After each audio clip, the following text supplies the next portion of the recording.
Next on our list is bass. Very straight ahead, there is a DI and then two different amps, an SVT and a bassman, and obviously Mike's a great bass player and Chris is a great recording engineer, so there's not a lot going on here. They were being collected into a mono output on the session they sent me, so I'm collecting into a mono aux. There's a decapitator for a little bit of color. Then there is a Fatso, and this is because I got a session to mix once and someone had put a Fatso on the bass and it sounded really cool, and I just saved their settings. I don't even remember who it was. It sounded cool, so every once in a while when I'm not sure what I want to do with the bass, I'll just pull that up. And then there's an EQ, which is something I use quite often on bass and guitars. It's a Helios model, and UAD has one, Waves has one. I've been using the Waves one lately. And adding either 700 or 1K on the bass is just the presence, as well as using the 60 Hertz circuit of the Helios. In this particular mix, I'm actually adding 1 dB of it. Normally, that can just sit at 0. As soon as you switch it in, there's resonance, and it's just because of the way the filter circuit is built. You have some sort of feedback in the crossover. I don't know exactly what the topology is, but it will resonate at around the frequency that it's set to. So this can add a lot of really cool low end to the bass. So I'm going to play you the bass tracks individually with everything still on, and then we'll go through what I'm doing overall. Here's a DI.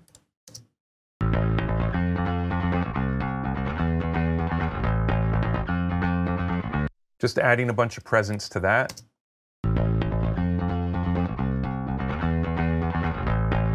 And that's not because I think that it sounds better with that. What it is I'm using that DI track to get the sort of intimate part of the bass sound, which is the sound of the strings themselves, as opposed to the thundering bass tone that is the rest of it. Then here's the first of the amps.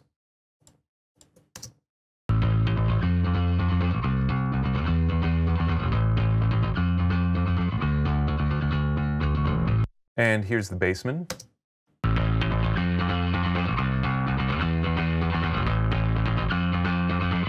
A little bit dirtier, and obviously added together, those two amps are just going to fill out the low end, because the low end is going to be completely in phase, but the mid-range will be a little bit different. So we're going to get more low end, a little more solid. It will also even out. This particular bass track is pretty even note to note, but just having two recordings of it will even it out, because the notes that are quiet, unless it's the bass itself, aren't going to be the same amount quiet in every amplifier or every microphone.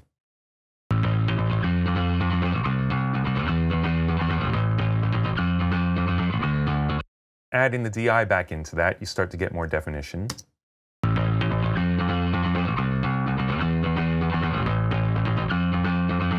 And that definition sort of acts like aggression. The more you can hear the attack of the note, the more aggressive the bass will sound.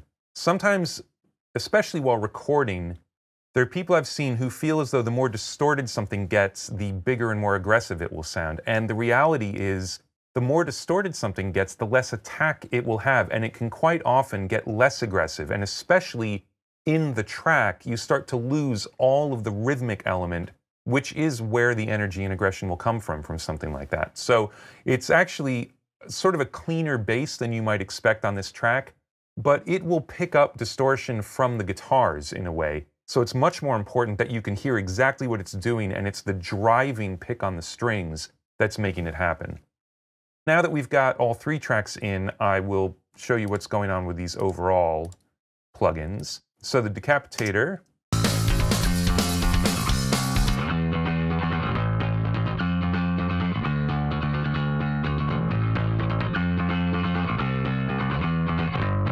Pretty subtle, just a little bit of drive on there. That is then followed by the Fatso.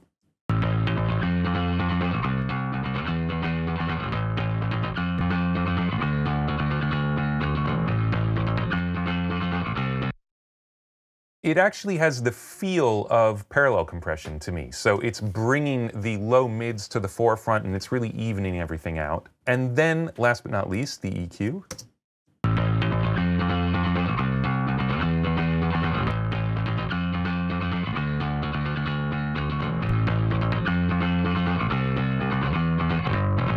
What's interesting to me about this, and it's why I love this particular EQ, but just EQ in general, To me, this makes the biggest difference to the bass sound. It obviously sounds very different with the Fatso, but the Fatso is just making it a bit more of what it already is. This little bit of EQ at 700 Hertz and then the resonance at 60 is turning it into a really exciting bass sound as opposed to just a really good bass sound of an exciting performance. So check that out again.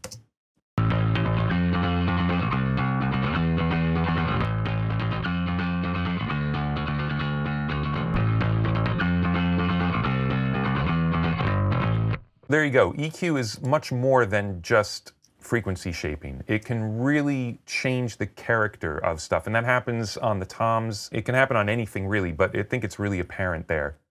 And then this is getting sent off to the rear bus.